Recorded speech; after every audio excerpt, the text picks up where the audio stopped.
Olá pessoal, sejam todos bem-vindos de volta ao nosso projeto de lista de tarefas. No vídeo anterior eu demonstrei como é que podemos criar um esquema para melhor organizar os nossos dados dentro do banco de dados. Agora no vídeo de hoje vamos adicionar algumas funcionalidades novas à nossa aplicação. Bom, vou abrir aqui o IntelliJ, vou parar a aplicação e vou fechar a classe TaskEntity. Vou navegar até a classe de serviço. Podemos observar que o método SaveTask recebe como parâmetro um objeto do tipo TaskEntity, que representa uma tarefa. Essa tarefa será gerada pelo front-end, que ainda não desenvolvemos, e passará pelo controller, que também ainda não desenvolvemos. E só chegará até aqui a classe de serviço para ser persistida no banco de dados. O que eu estou tentando transmitir é que o Spring Framework trabalha com camadas e o TaskEntity não pode ultrapassar a camada de serviço. Aqui é o limite deste objeto TaskEntity.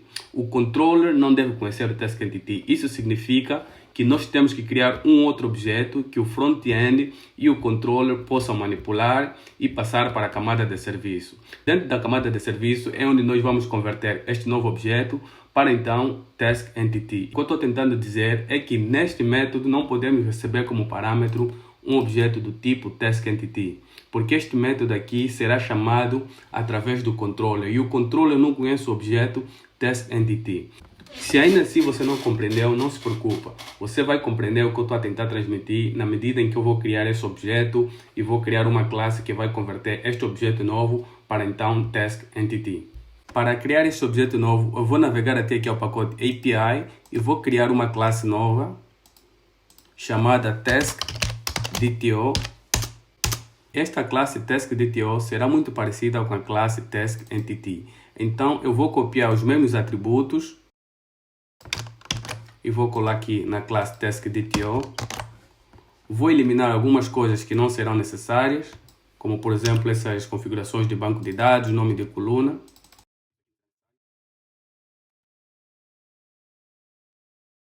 Agora vou criar um construtor da classe.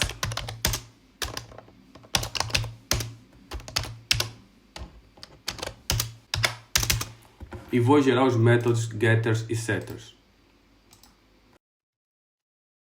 Pessoal, agora vou adicionar validação nos campos título, data de expiração e descrição. Isto aqui para evitar com que o usuário, por exemplo, tente salvar uma tarefa sem título, sem a data de expiração ou então sem a descrição. E para fazer isso, nós temos que adicionar primeiro uma dependência de validação aqui dentro do nosso arquivo POM. Para tal, eu vou minimizar o IntelliJ e abrir o Mozilla. E na barra de pesquisa vou escrever Spring Boot Starter Validation Maven. Enter. Eu vou clicar aqui neste primeiro link e vou clicar aqui na última versão. Vou copiar este código. Vou abrir novamente o IntelliJ e vou colar aqui no meu arquivo POM. Vou deletar aqui a versão e também vou deletar esse comentário aqui. Vou organizar um pouquinho o meu arquivo POM e vou atualizar clicando neste botão. Feito isso aqui, foi importada a biblioteca. Posso fechar o arquivo .xml e voltar então aqui para a classe TaskDTO. E agora vou adicionar as mensagens de validação. Vou escrever @notEmpty, abrir parênteses, message, e então vou informar a mensagem que eu desejo mandar para o usuário quando ele tentar salvar uma tarefa sem título. Title should not be null. Deixa eu meter aqui o title com letra maiúscula. @notEmpty, abrir parênteses, message, e vou informar a mensagem que eu desejo passar para o usuário quando ele tentar criar uma tarefa sem informar a data.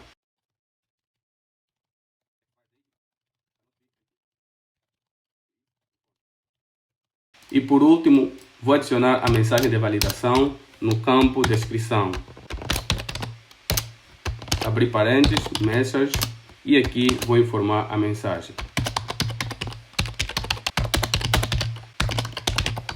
Feito isso aqui, vou apagar essas importações desnecessárias.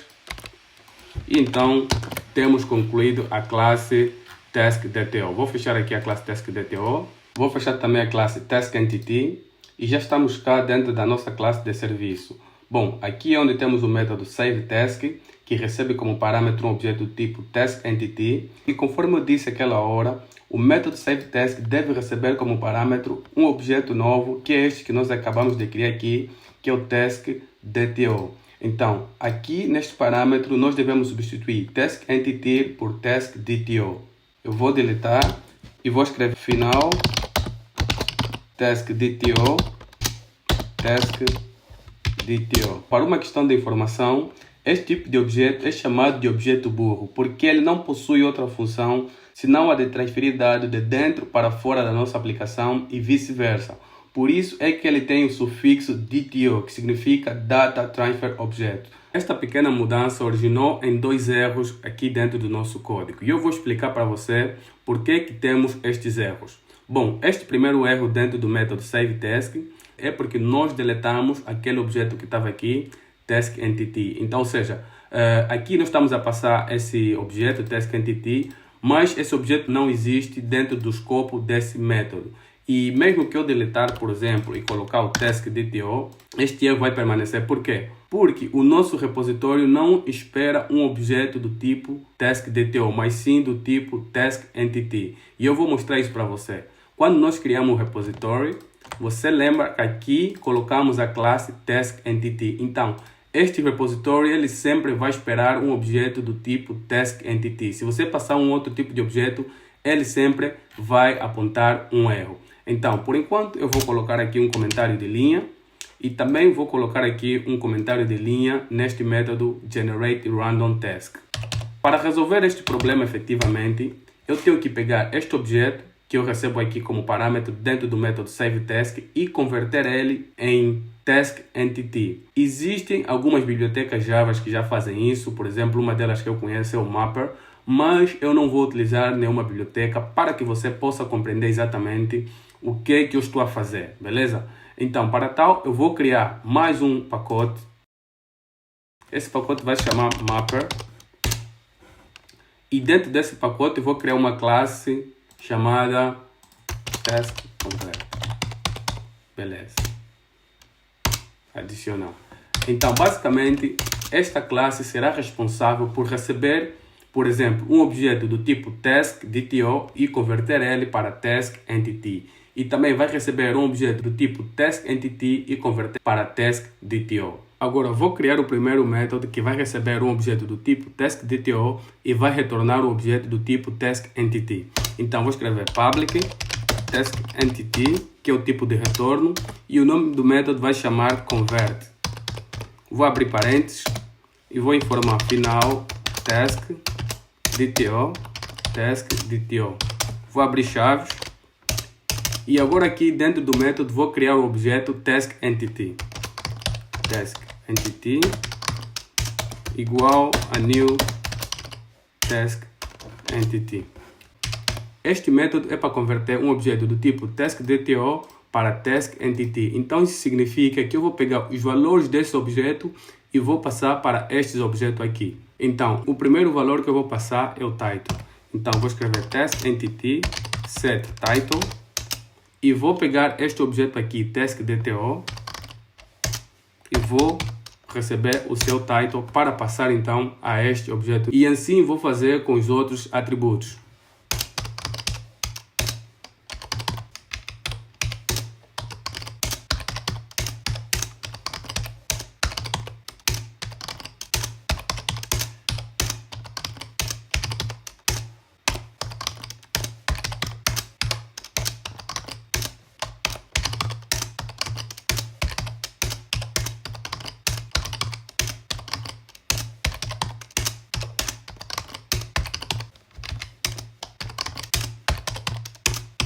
Agora então vou retornar o TaskEntity. Bom, feito isso, terminamos um método. Agora falta criar um método que recebe como parâmetro TaskEntity e retorna um objeto do tipo TaskDTO. Então vou seguir os mesmos passos, public.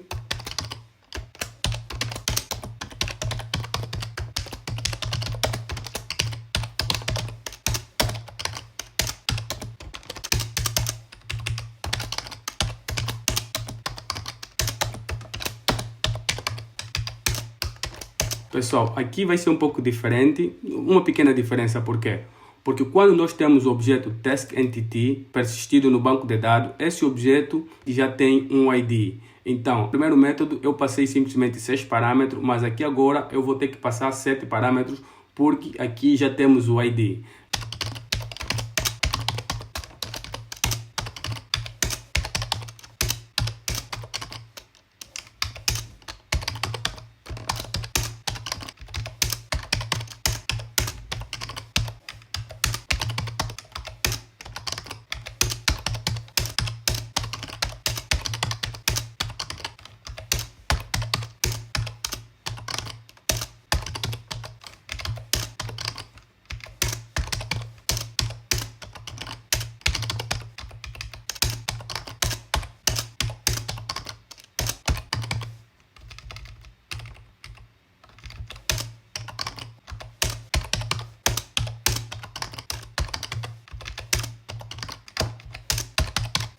E também agora vou retornar TaskDTO.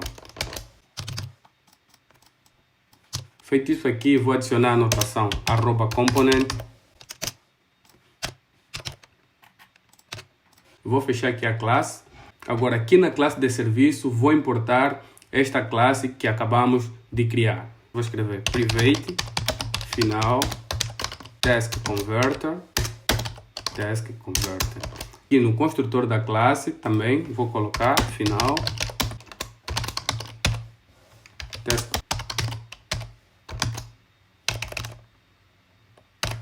Aqui está errado. Tem que ser vírgula.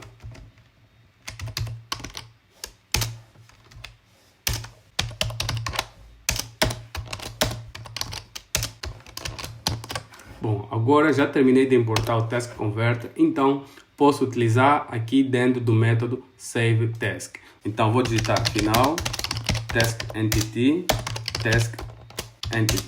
Agora vou chamar a classe taskConverter para converter este objeto do tipo TaskDTO para TaskEntity. TaskConverter.convert TaskDTO ponto e vírgula. Vou remover aqui os comentários e vou passar dentro do parênteses esse objeto TaskEntity. O que eu acabei de fazer aqui simplesmente é converter este objeto aqui TaskDTO para TaskEntity, porque o nosso repositório lida com objeto do tipo TaskEntity. E como vocês podem ver, agora já não tem nenhum erro. Só que essas duas linhas aqui, elas são muito susceptíveis a erro. Então, eu preciso tomar as providências para que, se acontecer algum erro, por exemplo, no momento em que eu estiver a fazer a conversão do objeto ou no momento em que eu estiver a salvar o TaskEntity no banco de dados, o meu programa não para. Então, para isso, eu tenho que abrir um bloco try-catch para capturar alguma possível exceção que possa ocorrer ao executar essas duas linhas. Então, para tal, eu vou digitar try, abrir chavetas, e aqui, então, vou escrever catch, parênteses já foi aberto, e vou escrever runtime exception, e aqui vou abrir mais uma chaveta, enter. Então, vou copiar essas duas linhas, colocar dentro do bloco try, e aqui no catch quer dizer que eu vou capturar alguma possível exceção que possa ocorrer durante a execução dessas duas linhas. E se ocorrer alguma exceção, aqui eu vou lançar a exceção. Então vou digitar throw e então vou lançar a exceção. Na verdade eu vou colocar RE, Runtime Exception, aqui também RE. Feito isso aqui, está terminado o método SaveTest. Agora eu preciso testar este método para ter a certeza que está a funcionar corretamente. Então vou utilizar novamente este método aqui, GenerateRandomTask, para testar o método SaveTask. Então vou remover aqui o comentário. Aqui vai dar um erro, mas eu já vou corrigir este erro. Aqui onde eu declarei uma variável do tipo TaskEntity, eu vou trocar para TaskDTO. Então vou deletar aqui, vou escrever TaskDTO, task igual a TaskDTO. Isso. E vou substituir.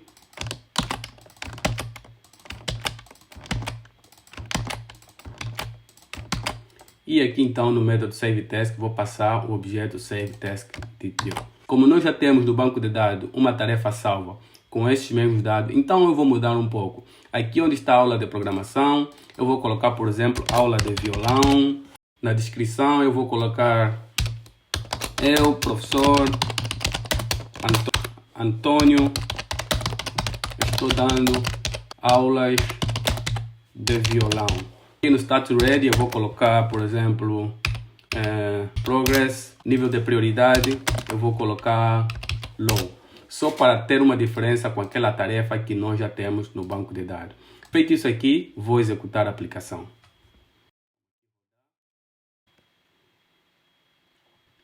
Lembrando que quando a nossa aplicação inicializar, ela também vai inicializar este método aqui, GenerateRandomTask, que automaticamente vai chamar o método SaveTask, que por sua vez vai salvar uma tarefa no banco de dados. A aplicação já inicializou, então quer dizer que isso tudo aqui já aconteceu.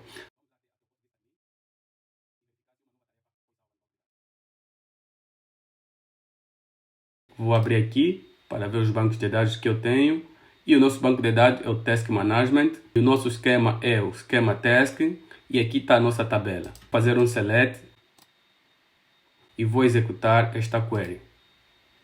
Como vocês podem ver, esta aqui é a última tarefa que eu acabei de inserir. E temos mais tarefas porque eu executei a aplicação mais de uma vez. E cada vez que a aplicação fosse inicializada, ela salvava uma tarefa no banco de dados. Por isso é que vocês estão a ver aqui, a linha número 5 é relacionada a essa última execução.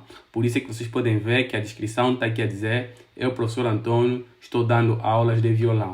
Que é a mesma que eu acabei de escrever aqui. Eu, professor Antônio, estou dando aulas de violão. Então quer dizer que o nosso método SaveTask está a funcionar corretamente como esperado. Feito isso aqui, eu vou para a aplicação e vou deletar este método aqui. Já não preciso dele. A partir daqui em diante, eu vou criar uma nova classe de teste para testar a classe TaskService. E dentro desta classe, eu vou escrever um método de teste equivalente para cada método que estiver dentro da classe TaskService. Este é o jeito correto de testarmos os métodos da nossa aplicação, chamado de teste unitário, que é aquele tipo de teste que testa apenas uma única parte do nosso código. Mas também, mais lá para frente, vamos criar teste de integração, que testa várias partes do nosso código. Para esse vídeo não ficar muito longo, eu vou parar por aqui e nos vemos no próximo vídeo. E também te peço que você dê um like nesse vídeo, compartilha e subscreva o canal.